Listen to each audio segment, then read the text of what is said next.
Welcome to the Character Champions Family Wellness Team. My name is Andrew Jonas, and we have something great in store for you.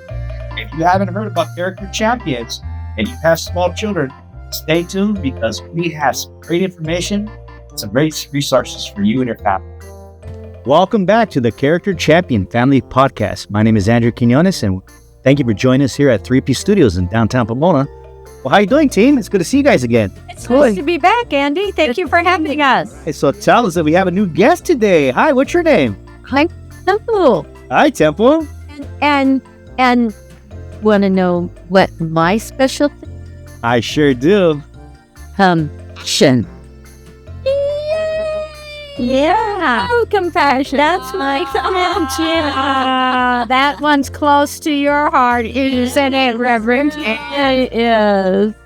Yeah, she's my friend because she takes care of Compassionate Pomona. And Joanne's not here, but she's on our team, and she takes care of Compassionate California. And that one's tied to the Charter for Compassion, which is international. So compassion's a big thing. That's right.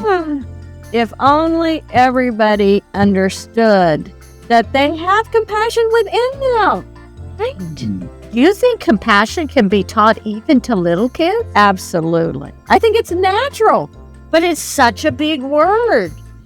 Yes, but it's like love, right? Okay. Yeah. And from what I understand, again, love is not always very easy, just like compassion is not always easy. It's a word like love that can be challenging at times, yes? It can.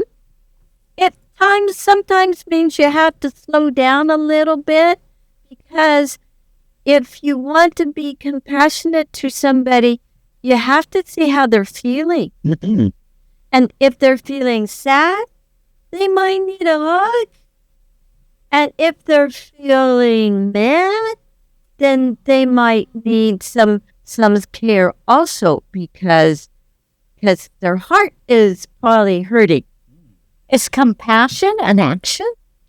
I think listening is a part of compassion, right? We have to learn to listen to each other without getting our own ideas in the way. So tell us why compassion is so important.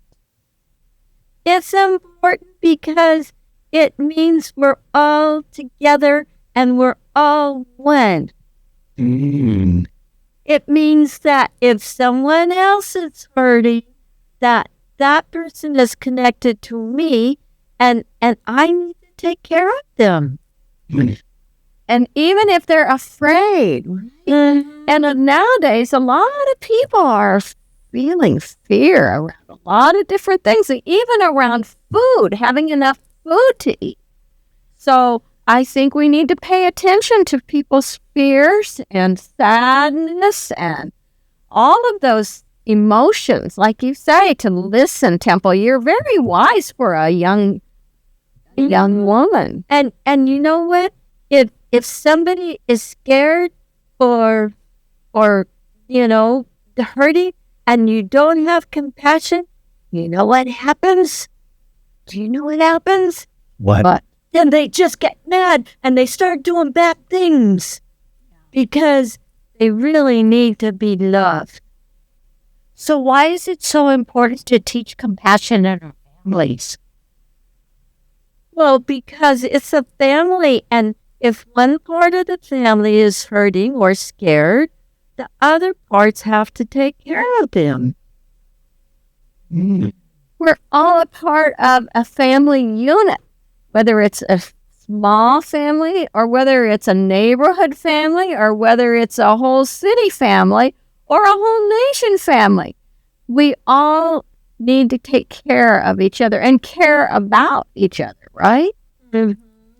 But that's not always so easy. And being the man in the room, and for you other men that may be watching this, how do men make a compassionate a part of their daily lives? That's true, Andy, because I've heard before, that compassion can sometimes be weakness. That's right. And sometimes, I know as a man, I don't want to be perceived weak. Right. But where do we find strength in compassion? Right. Where is the strength and compassion? I think their strength and compassion is because if you are strong and take care of yourself and are compassionate with yourself, then you can be compassionate to other people without being afraid of looking weak. So are you telling me that compassion starts within? It's not something I seek outside of myself. It's something I find within? Uh-huh. Oh, I want to hear more about self-compassion. Yeah. Well, if you love yourself and you take care of yourself, then you feel strong. And if you feel strong, then you could take care of other people. Wow. I noticed that when I spend time meditating and I start taking care of my inner self, I feel so much stronger towards the things that happen to me in my life that I have no control over. And so I've noticed that maybe when I stop my meditation practice and I'm watching too much news or too much things that trigger me, I certainly feel less compassionate and empathetic to the world that I live in. But it often through meditation, when I sit quietly, it's a lot easier to be compassionate to other people. Right, because that compassion starts with yourself and you feel less anxious. Yeah. It makes you feel peaceful. Yes. That's right. How does someone become better at compassion? Besides my method, not everyone likes to meditate, but those who do know. Yes. But people that maybe don't have meditation as a part of their lives, I wonder how they can learn to be more compassionate. You ever thought about thinking about how another person's life is? If you can walk in their shoes, imagine that you've had a life like somebody else and all the challenges that they've dealt with, then maybe you can intellectually see how difficult things have been. And then your heart begins to open to them because you see, wow, I haven't walked through that. I haven't had that terrible experience. Maybe I can help this person. Maybe I can find a way to be a friend to this person. So that's compassion. And that's how Albert would handle it. Albert is green. And so it's smart to be compassionate and because then you understand. Albert likes to understand things. He's a big thinker, I will. Mm-hmm. So if you just think that I want to understand this person so I can communicate better with them, and then when you do that, then you turn it into compassion.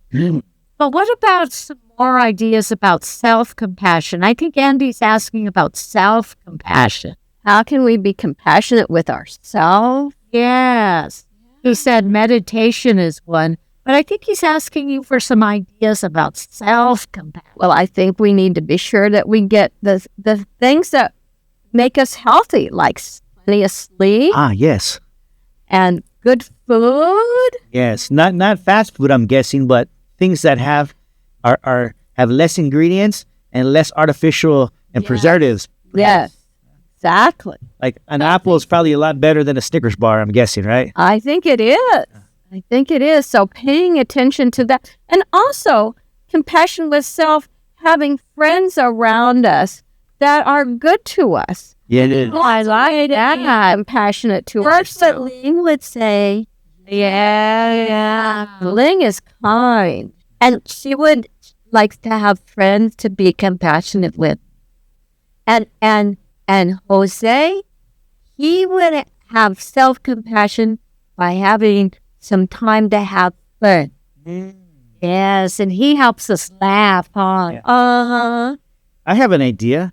There's another way that I think people can learn to be more compassionate, and this is something that I've done without so much meditation. But when I notice that my mind starts complaining, the complaining mind, about this issue or that issue, somebody told me once, you can't be grateful and complain at the same time. And so complaining is sometimes it feels like a broken record in my mind where it just skips over and over again. Yes. So once I learned that, I start thinking about things I'm grateful for. And then it seems to disappear. The complaining seems to disappear a little bit. I have to keep on feeling the grateful feelings, but that may be another way for self-compassion for others. When you notice that your mind is skipping in that complaining track, Yes. find something to be grateful for. I like that attitude of gratitude. Yes. And, Martin reminds us about our vibe worth, that we're born valuable, important, beloved, and empowered. Yes. That idea of self-respect. That's right. Yeah, it seems like all our character champion kids have something to remind us that's helpful for compassion. It does. It does. And just imagine if the whole world were compassionate. Think about if our neighbors were compassionate, if our city leaders were compassionate, if things were about relationships more than money. I just think the world would be such a much better place because it's about our values, isn't it? Well, it's certainly about a lot of these character champion values. It is. It is. What I like to do is, at the end of the day, I like to create a wins list, things that went right, because so often we remember everything that went wrong and we just pass over the things that went well. Mm-hmm. And so I make what I call my wins list. And then when I go to sleep, I feel good about my day. That sounds like a good idea. And so I sleep peacefully and I wake up refreshed and ready to go. All right. And that helps me be compassionate to myself. Right. And I find when I calm my body first, it's easier to calm my mind. Yes. Yes. All right. I know my wife likes to work out. She's not a meditator, but it seems that the working out seems to calm her body. Yeah, that's sort of the same thing, right?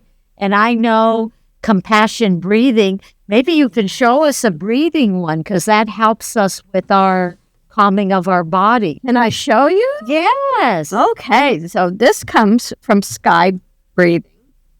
And so I invite you to just sit, Okay. and relax your body a little bit as you sit, Okay. and take a deep breath in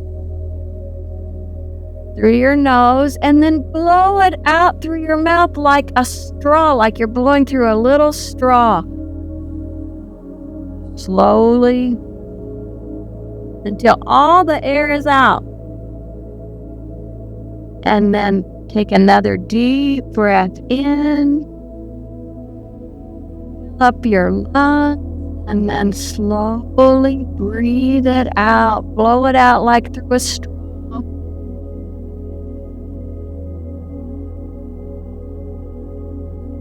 And again, one more time. Take a deep breath in, fill up your lungs, and slowly breathe it out.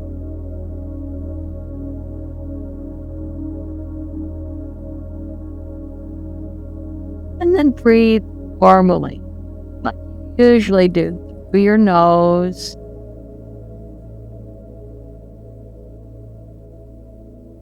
That feels so good. Yeah. You know what, Temple? That reminds me of what Luna likes to do with her trunk. You know? Oh, yeah. Yeah, but she uses her trunk. Temple has a special buddy called Purple Elephant that is on her other video where they teach compassion breathing, and it's a lot like that. It's very, and she uses her trunk to blow. Wow. And sometimes they like to blow bubbles, and it's so fun. But if Luna doesn't do that soft breathing, oh my gosh, she trumpets. So she does that soft breathing to keep her calm. Oh, she's a special friend, which reminds us that's another way we can feel good with our pets. Oh, absolutely. They're really important. And even if they're stuffy soft, our stuffed animals and our soft blankets, I know even my granddaughter, who's 25, still carries her stuffed animals with her when she comes over to my house. So I don't think you're ever too old, are you, Temple? No. Compassion to yourself and compassion to other people is so important. Yeah, I think that's how we stop wars too. Mm-hmm. Yes, and family fighting. That's right. So a world that works for everybody. Yes. Well, you heard it here first, Temple. Well, thank you for joining us today at the Character Champions podcast. We hope you learned something, and we hope you stay tuned for our next episode. Till then, Compassion for everyone.